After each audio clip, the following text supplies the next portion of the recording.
बाहर से खंडर, अंदर से आलीशान ससुराल। भला हो तुम्हारा कांति बहन कि तुम मुझे इस गर्मी में अपने घर में पंखे के नीचे बैठाती हो, वरना हम गरीब खंडहर जैसे घर में रहने वाले लोगों के लिए यह पंखा तो एक सपना है। अरे बहन, तुम्हारा घर खंडहर जैसा है तो क्या हुआ, हमारा कौन सा आलीशान घर है। हमारा भी ठीक ही ठाक है जो भी है, पर हम गरीबों से तो बहुत अच्छा है। और तुम्हें पता है, मैं सोच रही थी अपने दूसरे बेटे की भी शादी करवा दूं। अरे मैंने तो यूं ही कह दिया कि तुम्हारा घर ज्यादा बुरा नहीं है, पर सच बताऊं तो तुम्हारे जितने गरीब हमारे आसपास कोई नहीं है। तुम्हारे घर के मर्दों को तो रात में नौकरी करनी पड़ती है, यहाँ वहाँ छोटा मोटा काम करते हैं। तुमसे ज्यादा गरीब कौन हो सकता है। और इसमें तुम सोच रही हो कि बहू लेकर आओगी, भला कौन ही माँ बाप तुम्हें अपनी बेटी देंगे। खुद तो ऐसे करिए जैसे कोई आलीशान ससुराल की सास हो। मुझसे ज्यादा खंडहर है तेरा घर। 4 नोटों की गड्डी मुंह पर फेंक के मारूंगी ना, तब पता चलेगा कौन अमीर है कौन गरीब। अभी मेरी असलियत नहीं पता है ना, इसलिए मेरा मजाक उड़ा रही है। क्या हुआ शारदा बहन, किस सोच में पड़ गई। बात तो तुम लोग सही कह रहे हो, हम गरीबों के पास रखा ही क्या है, पर कोई ना कोई तो लड़की होगी जो मेरे दूसरे बेटे का हाथ थामेगी। मैं कल ही पंडित जी से बात करूंगी। इतना कहकर शारदा अपने पड़ोसन के घर से निकलती है और पास ही अपने घर दीवार टूटी छत वाले छोटे से घर में आती है, जहां सभी जमीन पर बैठे होते हैं। ऐसी रात होती है, शिवानी घर के कोने में सो रही होती है, तभी पूरा परिवार बात कर रहा होता है। बेटा, आज मैं काम करने उस बंगले में चला जाता हूँ जो हमने कल देखा था। हाँ। माँ, तुम कहाँ जाओगी। तो पापा के साथ चला जा, मैं शिवम के साथ एक पड़ोसन के घर काम पर चली जाती हूँ। इतना कहकर पूरा परिवार चुपके से घर से निकल जाता है। रामलाल और राघव एक तरफ जाते हैं, वहीं शारदा शिवम के साथ घर से निकल जाते हैं। ऐसी रात बीतती है। अगली सुबह पूरा परिवार सो रहा होता है, वहीं रामलाल शारदा शिवम के साथ एक मंजिल के आंगन में आते हैं। अरे तुम लोग यहाँ क्या कर रहे हो। पंडित जी, हम अपनी गरीबी की शिकायत करने नहीं आए हैं, भगवान से हम आपसे बात करने आए हैं। मुझसे क्या बात करनी है आप लोगों को। पंडित जी, आपको मेरे दूसरे बेटे के लिए लड़की ढूंढनी है। यह है मेरा बेटा। क्या आपके परिवार के लिए बहू ढूंढनी है। माफ कीजिएगा, इतनी गर्मी में बिना पंखे के छोटे से टूटे फूटे घर में आप लोग रहते हैं। भला कौन माँ बाप अपनी बेटी ऐसे घर में विदा करेंगे। और मैं झूठ बोलकर किसी लड़की की जिंदगी बर्बाद नहीं करना चाहता आपके घर की बहू बनाकर। क्या मतलब पंडित जी, हम गरीबों के बच्चों की शादी नहीं होती है क्या। हाँ जी, जरूर होती है, पर पहले अपने खंडर जैसे घर को एक आलीशान घर बनाइए, तब कोई लड़की उसे अपना ससुराल बनाएगी। अब जाइए यहाँ से। पंडित की बात से नाराज रामलाल शारदा अपने बेटे शिवम को लेकर घर चले आते हैं और पूरा परिवार एक साथ बैठकर बातें कर रहा होता है। यह शादी ब्याह में दिमाग खराब हो जाता है। रात भर यहाँ वहां मेहनत करो और अब दिन में जागकर शादी की बात करो। अरे तो क्या बेटे की शादी नहीं करवाएंगे हम। इतनी मेहनत कर किस लिए रहे हैं, बेटे की शादी तो करवानी ही पड़ेगी ना। शादी तो करवाएंगे, पर अब हम किसी के भरोसे नहीं रहेंगे कि कोई हमें लड़की बताएगा तब हम उससे शादी करेंगे। हम खुद ही अपने बेटे के लिए लड़की ढूंढेंगे। हाँ, ये ठीक है, हम खुद ही अपने बेटे के लिए लड़की ढूंढेंगे और किसी गरीब घर की लड़की ढूंढेंगे जो शांत, सुशील और घरेलू हो। हाँ बिल्कुल, ऐसी लड़की जिसे हमारी गरीबी से परेशानी भी न हो और न ही हमारे रात में काम करने से कोई परेशानी डाले। शहर की लड़कियां तो काफी तेज होती हैं। पास ही के गांव में मेरी बहन रहती है। गांव में कोई लड़की ढूंढेंगे तो हमें सब हमारी पसंद की मिलेंगी। मैं अभी अपनी बहन से बात करती हूँ। मम्मी जी, आप अपनी बहन से बात कैसे कीजिएगा, वो गांव में रहती है, हम यहाँ रहते हैं और हमारे पास कोई फोन भी नहीं है। उसकी चिंता तू मत कर बहू, वो अपने गांव के बाहर शहर में सब्जियां लेने आती है ना, मैं कल वहीं जाकर उससे बात कर लूंगी। ऐसे ही आज का दिन बीतता है। अगले दिन दोपहर में शारदा सब्जी मंडी में आती है और अपनी बहू मयूरी से मिलती है। अरे दीदी, तुम्हें जब भी मुझसे बात करना रहेगा तो तुम क्या मेरे शहर में सब्जियां लेने आने का इंतजार करोगी। एक छोटा फोन ले लो। तू जानती है ना मेरी गरीबी, और ये सब बात छोड़, पहले मुझे एक सुंदर सुशील लड़की बता, गरीब घर की लड़की जो हमारे गरीब घर को अपना ससुराल बनाए, मेरे दूसरे बेटे के लिए। बस दीदी, इतनी सी बात। हमारे गांव में एक बड़ा परिवार है, उसमें एक लड़की है, काफी सुशील है। तुम किसी दिन अपने परिवार के साथ गांव आओ और लड़की देख लो, मैं अभी बात चला देती हूँ। हाँ हाँ बहन, तू बात चला, हम कल ही लड़की देखने आते हैं। इतना कहकर मयूरी बाजार से गांव चली जाती है और गांव में कृष्णलाल और राम मोहन के छोटे से कच्चे घर में आती है, जहां श्रुति बाहर खाना बना रही होती है। क्या हुआ मयूरी बहन, आज हमारे घर कैसे आना हुआ। अरे बहन, आपकी बेटी है ना श्रुति, उसके लिए एक अच्छे लड़के का रिश्ता लेकर आई हूँ। मेरी बहन का ही बेटा है, उन्हें कल बुलाया, तुम एक बार परिवार वालों से मिल लो। ये बहुत अच्छा किया आपने, हम गरीबों को भी अपनी बेटी की बड़ी चिंता हो रही थी। ऐसे ही आज का दिन बीतता है। अगले दिन रामलाल, शारदा, शिवम और प्रीति मयूरी के गांव आते हैं। कृष्णलाल के छोटे से कच्चे घर में जमीन पर बैठे होते हैं। नमस्कार जी, नमस्कार। ये मेरी पत्नी मीनाक्षी और ये रही मेरी बेटी श्रुति। मिट्टी के बने चूल्हे से सिंपल सलवार सूट में श्रुति चाय और नाश्ता बनाकर लेकर आती है। अजी लड़की तो गृहिणी लग रही है और घर भी वैसा है जैसा हम चाहते थे। रिश्ता तय कर देते हैं। जी, हमें ये रिश्ता मंजूर है। आपकी बेटी हमें बहुत पसंद आई। जी, आपका बहुत बहुत धन्यवाद। हम तो सोच रहे थे कि हम गरीब की घर की बेटी का न जाने कोई लड़का हाथ थामेगा या नहीं थामेगा।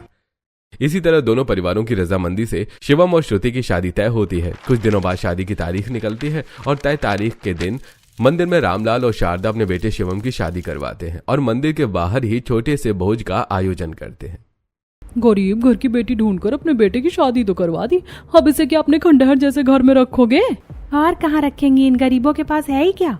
लगता है एक डोज इन्हें दिया समझ नहीं आए। एक रात और निकालूंगी डोज देने, तब इन्हें समझ में आएगा।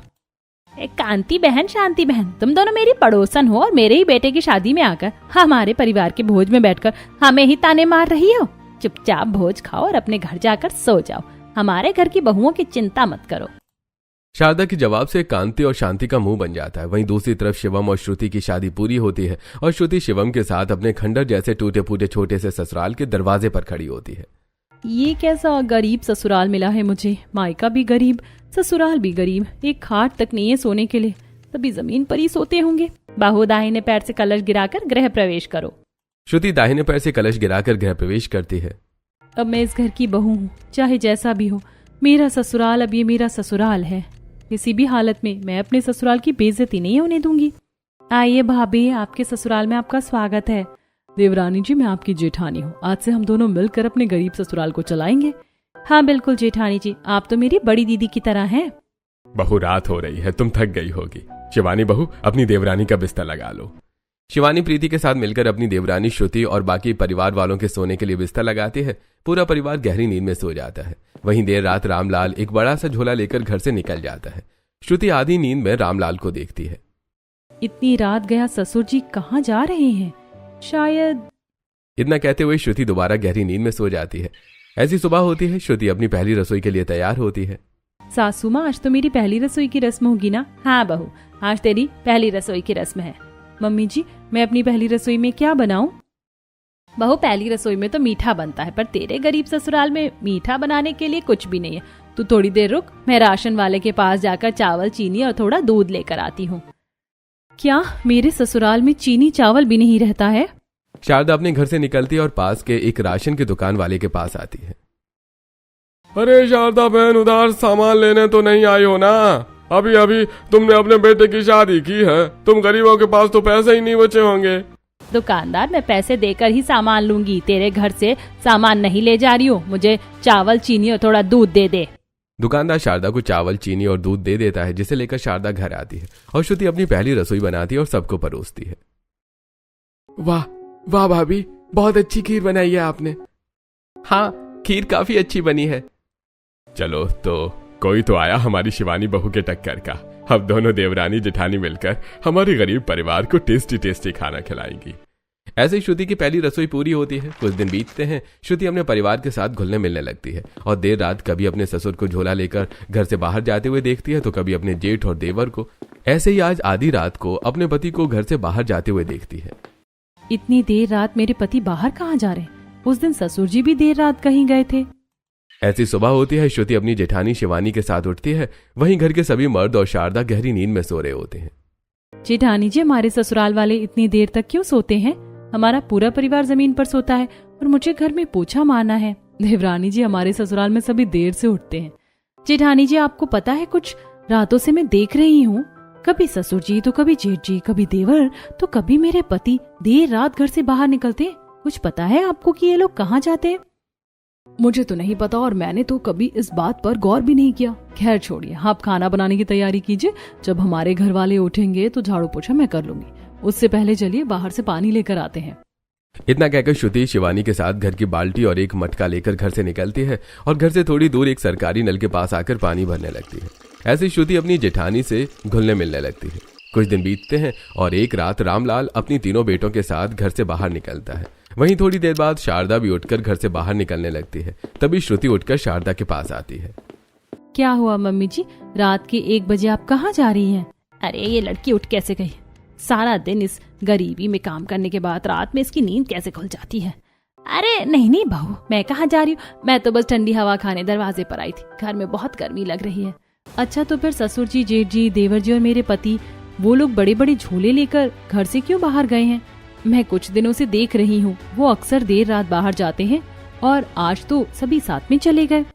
बहू, वो तेरे पापा जी और तेरे ये पति, वो बहू वो। शारदा जवाब देने में घबराई रहती है। तभी रामलाल अपने बेटों के साथ वापस आ जाता है। क्या हुआ बहू, अपनी सास के सामने क्यों सीआईडी बनी है? हमसे पूछ, हम बताते हैं। नहीं पापा जी, मैं सीआईडी नहीं बन रही। वो तो मैं बस पूछ रही थी कि आप लोग देर रात कहाँ जाते हैं। अरे बहू, हमारा गरीब परिवार है, हमें दिन में नौकरी नहीं मिली, इसलिए रात में काम करना पड़ता है।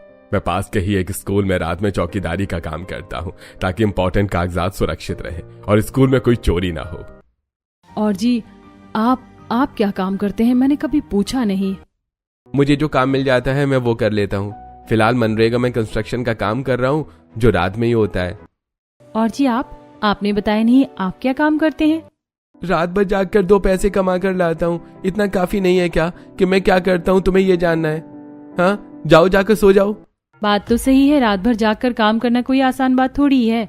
मैं इन्हें काम करने देती हूँ।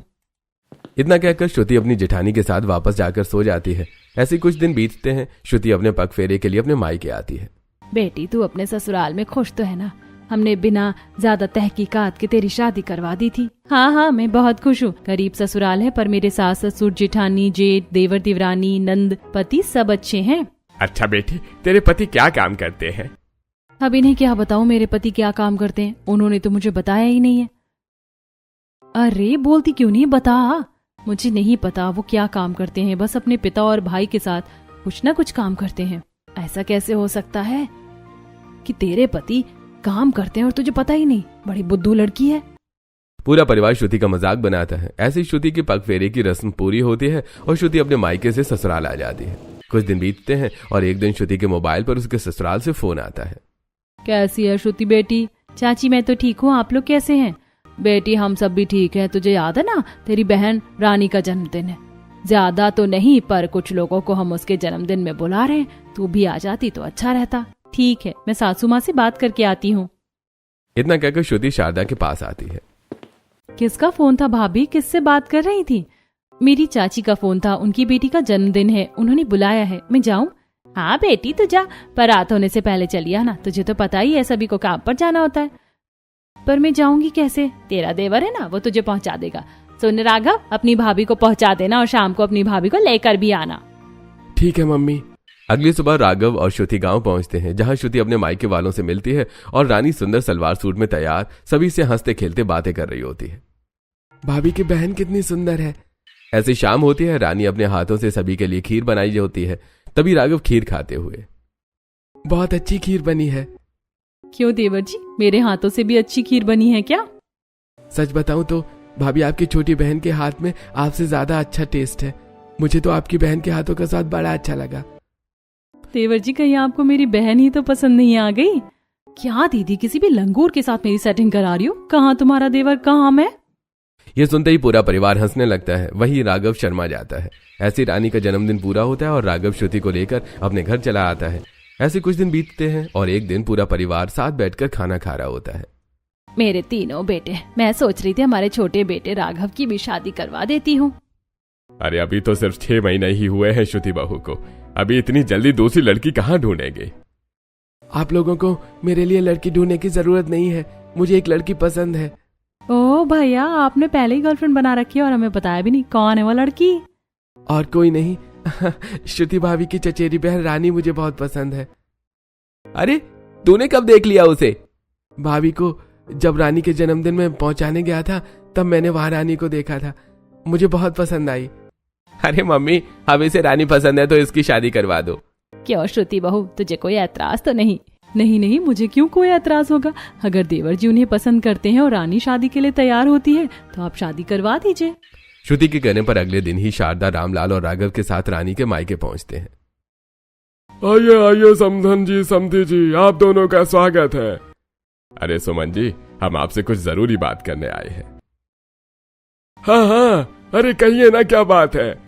जी, हमारे छोटे बेटे राघव को आपकी बेटी रानी बहुत पसंद है और हम चाहते हैं कि आप अपनी रानी की शादी हमारे छोटे बेटे राघव से करवा दें। जी हमें तो इसमें कोई ऐतराज नहीं है। हम दोनों बहनें एक ही घर में रहेंगी, हंसी खुशी दोनों का जीवन बीतेगा।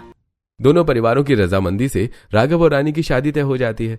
कुछ दिनों बाद शिवम की तरह ही मंदिर में राघव रानी से शादी होती है। बाहर छोटा सा भोज होता है और रानी दुल्हन बनकर राघव के साथ अपने ससुराल चली आती है। रानी बहू, दाहिने पैर से कलश गिराकर अपना गृह प्रवेश करो। रानी दाहिने पैर से कलश गिराकर गृह प्रवेश करती है और श्रुति रानी और अपने देवर के लिए बिस्तर लगाती है। देवरानी जी, एक दिन मैंने आपके लिए बिस्तर लगाए थे, तब आप जेठानी थी, अब मैं जेठानी बन गई हूँ। दीदी, ये देवरानी जेठानी तो ठीक है, पर हम दोनों बहनें हैं, ये भूलना मत। तुम दोनों जितनी भी बहनें हो, पर बड़ी दीदी तो मैं ही रहूंगी। शिवानी के इतना कहने पर पूरा परिवार हंसने लगता है और खुशी खुशी सभी सो जाते हैं। ऐसी रात बीतती है। अगली सुबह रानी अपनी पहली रसोई बनाती है। हमारा परिवार गरीब जरूर है, पर आप लोग बहुत अच्छे। मुझे मेरा ससुराल बहुत पसंद आया। तुम्हें हमारा घर पसंद आया, यही हमारे लिए बहुत बड़ी बात है। हमारे तीनों बहुएं कमाल का खाना बनाती हैं। शिवानी बहू हो या श्रुति बहू हो या हमारी नई रानी बहू हो, तीनों के खाने में बहुत स्वाद है। हम गरीब हैं, वरना तुम्हें जरूर कुछ ना कुछ नेक देते। नहीं नहीं, हमें कोई नेक नहीं चाहिए, आप तो बस पेट भर खाना खाइए। ऐसे ही रानी की पहली रसोई पूरी होती है। कुछ दिन बीतते हैं। रानी श्रुति के साथ अपने पग फेरे के लिए अपने मायके आती है, जहाँ सभी साथ में बैठे होते हैं। रानी बेटी, मुझे पता है श्रुति का ससुराल बहुत अच्छा है, पर तू वहाँ खुश है ना? हाँ हाँ, मैं वहाँ बहुत खुश हूँ। राघव मुझे बहुत अच्छे से रखता है। अच्छा रानी बेटी, तेरा पति काम क्या करता है? मैंने तो कभी राघव से पूछा ही नहीं कि वो क्या काम करता है। भाभी को पता होगा। भाभी आप बताइए। मुझे तो अपने पति का नहीं पता कि वो क्या काम करते हैं। देवर जी का क्या बताऊं?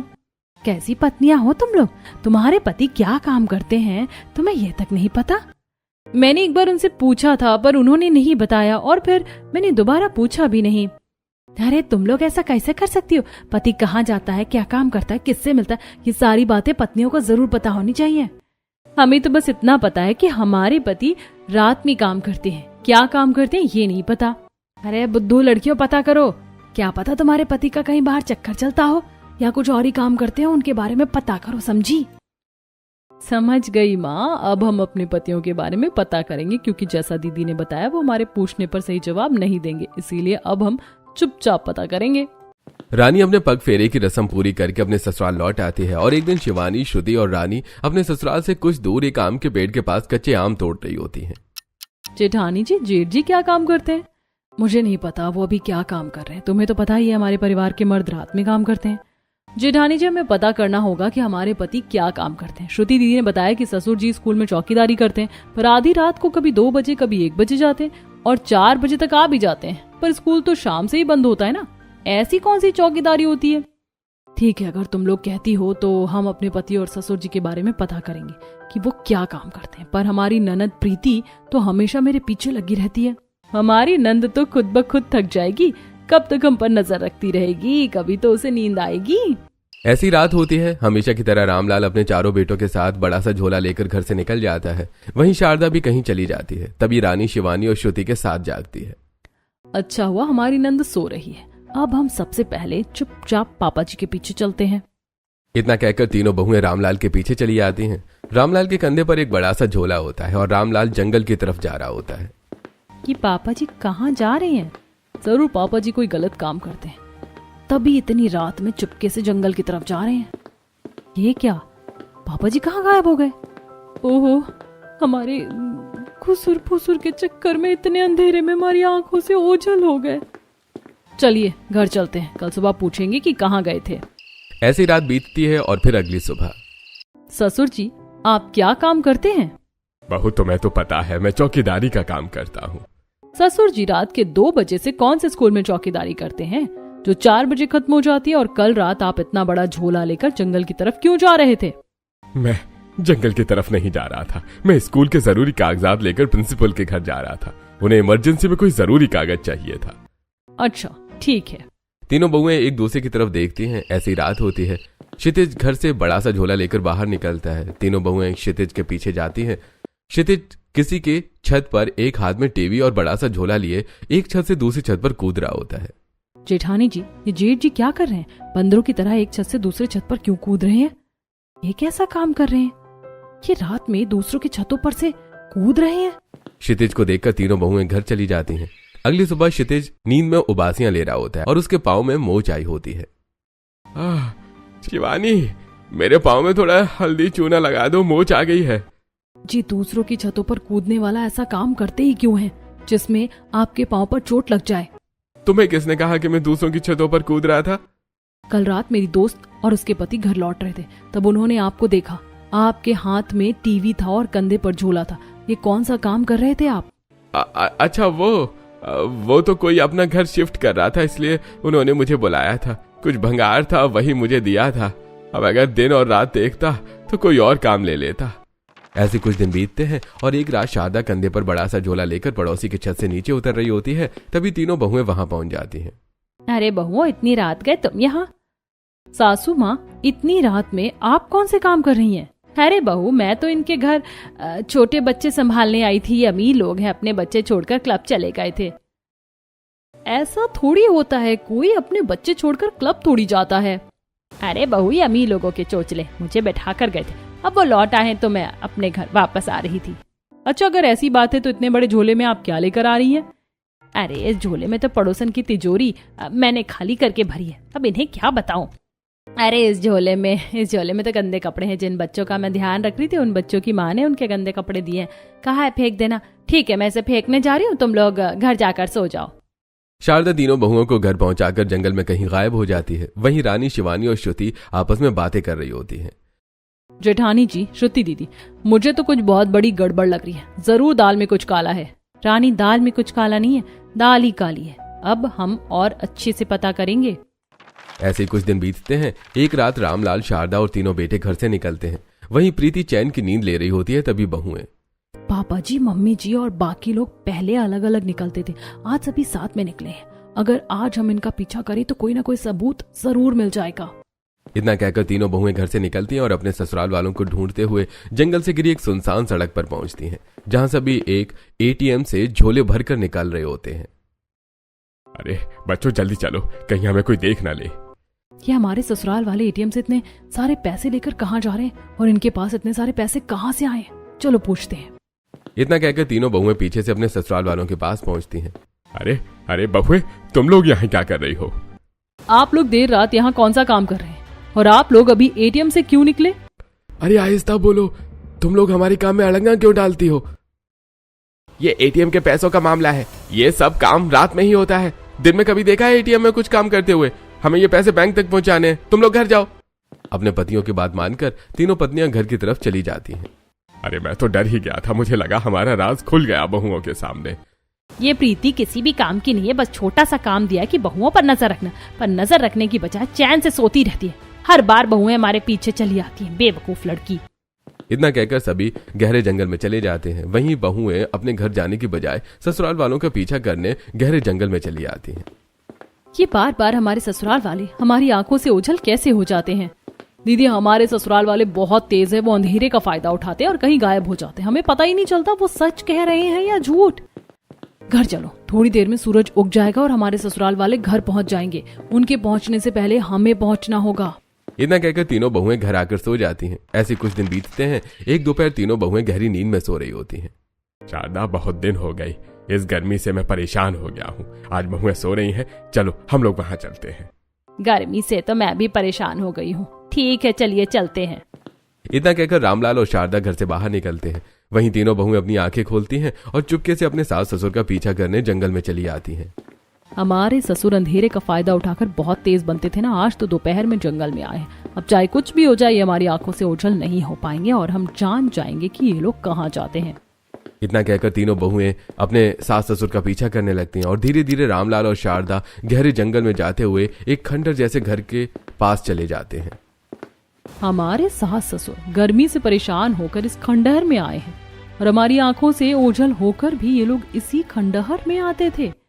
ये सब बहुत अजीब लग रहा है। नहीं दीदी, जरूर इस खंडहर में कोई राज है। चलिए अंदर चलकर देखते हैं। इतना कहकर शिवानी, श्रुति और रानी खंडर के अंदर आती हैं। खंडर के अंदर एक दीवार पर पुरानी तस्वीर टंगी होती है। तस्वीर देखते ही रानी तस्वीर उतारती है और सामने दीवार दरवाजे की तरह खुल जाती है। ये देखिए दीदी, इस खंडहर के अंदर से एक रास्ता जाता है और ये फोटो फ्रेम इसकी चाबी है। तीनों बहुएं आगे बढ़ती हैं। सामने एक आलीशान महल होता है। तीनों बहुएं अंदर आती हैं जहां महंगी मूर्तियां, सोफे, एलसीडी टीवी, महंगे फ्रिज और दूसरी महंगी चीजें रखी होती हैं। पापा जी, मम्मी जी, ये आप लोग क्या क्या कर रहे हो और ये सब क्या है? अरे अरे बहुआ, तुम लोग यहाँ कैसे आ गई? पापा जी, मम्मी जी, हम लोग यहाँ आपका पीछा करके आए हैं। अब बिना झूठ बोले हमें सच बताइए कि आलीशान बंगला किसका है और आप लोग यहाँ क्या कर रहे हैं? बहुओं, तुम लोग नाराज मत हो, ये तुम्हारा ससुराल है। अगर ये हमारा ससुराल है तो ये खंडहर में क्यों छुपा हुआ है और आपने इसके बारे में हमें कभी कुछ बताया क्यों नहीं? बहुओं, हमने अपने ससुराल को खंडहर में इसलिए छुपाया ताकि तुम्हारे आलीशान ससुराल पर किसी की नजर ना लगे। मम्मी जी, अगर ऐसी बात है तो अब हम यहीं रहेंगे। हम क्यों छोटे घर में परेशान हो? हाँ बहुओं, हम खुद ही तुम्हें बताने वाले थे। ये सब तुम अब बहुओं का ही मेहनत है। तुमने ही हमारे परिवार को साथ दिया, तभी हम मेहनत करके ये आलीशान बंगला बना पाए। आज से हमारा पूरा परिवार यहीं रहेगा। रामलाल, शारदा, तीनों बेटे, तीनों बहुएं और प्रीति खंडर में छुपे आलीशान ससुराल में रहने लगते हैं। ऐसे कुछ दिन बीतते हैं। एक दिन तीनों बहुएं आलीशान ससुराल के किचन में आती हैं जहां महंगे किचन इक्विपमेंट्स रखे होते हैं। किचन में इतना सारा सामान है, मुझे पता भी नहीं था। यहाँ इतना राशन है, ओवन है और कितनी सारी मशीनें हैं। ऐसे कुछ दिन बीतते हैं। रामलाल, शारदा और तीनों पति रोज घर में कुछ न कुछ चीजें लेकर आते हैं। कभी वॉशिंग मशीन, कभी फ्रिज और कभी गाड़ी लाकर गैराज में खड़ी करते हैं। हमारे पास पहले से इतनी सारी चीजें हैं, फिर ये लोग इतना सारा नया सामान क्यों लेकर आते हैं? क्यों लाते हैं छोड़ो, ये कैसे लाते हैं ये सोचो। क्योंकि सब कुछ नया है लेकिन सील पैक नहीं है और पुराना भी नहीं है। तीनों बहुएं आपस में बात कर रही होती हैं। तभी रामलाल, शारदा और तीनों पति हॉल में आते हैं और सोफे पर बैठकर ढेर सारे गहने देख रहे होते हैं। ससुराल वालों की आवाज सुनकर बहुएं हॉल में आती हैं। इतने महंगे महंगे गहने ये सब कहाँ से आए? कहाँ से आए बहू? हम तुम्हारे लिए लेकर आए। तुम्हारे पति ने कड़ी धूप में और रातों में जाग कर तुम्हारे लिए बनवाए हैं। आप लोग सच कह रहे हैं हमसे? हाँ हाँ बहू, बिल्कुल सच कह रहे हैं। शारदा के इतना कहते ही आलीशान ससुराल में पुलिस इंस्पेक्टर आशुतोष और कौशल्या चली आती हैं। पापा मम्मी, हमारे खंडहर में छुपे घर में पुलिस कहाँ से आ गई? यह घर किसका है? यह सारा सामान चोरी का है। इन सब चीजों की शिकायत हमारे पास आई है। पुलिस इंस्पेक्टर, ये घर तो हमारे सास ससुर का है। तुम लोगों का ससुराल चोर है। हमें तो पहले ही शक था कि हमारे ससुराल वाले चोर हैं और सभी मिलकर चोरी करते हैं। पुलिस रामलाल, शारदा और तीनों पतियों को गिरफ्तार कर लेती है। अरे आप लोग यहाँ आए कैसे? हमारा आलीशान घर तो एक खंडहर में छुपा हुआ है। आपकी बहुओं की बदौलत आए हम यहाँ। एक दिन गांव में कुएं के किनारे तीनों बहुएं पानी भर रही होती हैं। तभी पुलिस इंस्पेक्टर आशुतोष और कौशल्या आते हैं। क्या हुआ इंस्पेक्टर, आप हमारे गांव में क्यों आए हैं? एक लैम्बोर्गिनी चोरी हुई है। उसकी लोकेशन इसी गांव के जंगल में बता रही है, पर हमें मिल नहीं रही। क्या आप लोगों में से किसी को कुछ पता है? इंस्पेक्टर, आप हमें उस गाड़ी का नंबर बता दीजिए। अगर हमें कहीं दिखी तो हम आपको जरूर बताएंगे। इंस्पेक्टर से गाड़ी का नंबर लेने के बाद हम अपने गैराज में आए और वहीं वो गाड़ी खड़ी थी। हमने सारी बात आपको बता दी। हाँ, आप लोगों ने अपने ससुराल वालों को पकड़वा कर बहुत से लोगों की मदद की है। पुलिस खंडर में छुपे आलीशान घर को अपने कब्जे में ले लेती है और पूरे ससुराल को जेल में बंद कर देती है। वहीं तीनों बहुएं मिलकर दर्जी का काम शुरू करती हैं और मायके वालों के साथ हंसी खुशी अपना जीवन बिताने लगती हैं।